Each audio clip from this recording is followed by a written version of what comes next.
award is not an award from my perspective.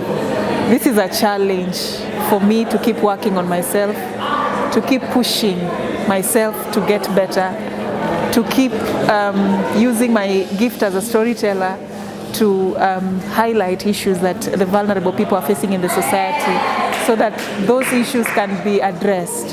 So I don't look at it as an achievement, as the last point of the game. I look at it as a start of the next chapter of my career as a journalist and as a storyteller. The story I did that has gotten me to this point, I named it Silent Pandemic. The pain and agony childless women go through, especially in an African society where procreation is highly regarded, is immeasurable. It's because it is an issue that remains unspoken in the society for very wrong reasons. The issue I'm talking about is infertility. There are thousands of women who are suffering in silence because of this issue of not being able to bring forth life involuntarily, not because they've chosen not to. So they get stigmatized, they get isolated, they're denied a chance to thrive in public life, to participate in leadership, to speak even in public gatherings, just because they've not gotten the privilege to biologically bring forth a child into this world. I found that very unfair, and considering the fact that this is an issue that is usually considered as a taboo topic associated with witchcraft, many do not really find it easy to come out in public and speak about it.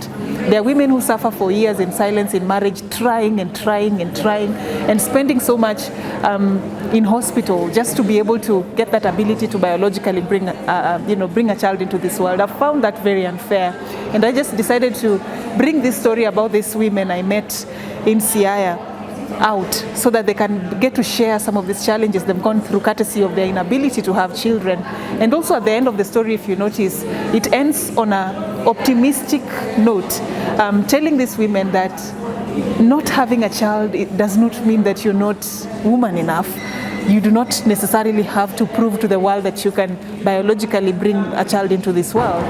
And it encourages women who are not able to do this to be themselves and to actually believe that they are women, full women, whether you have a child or not.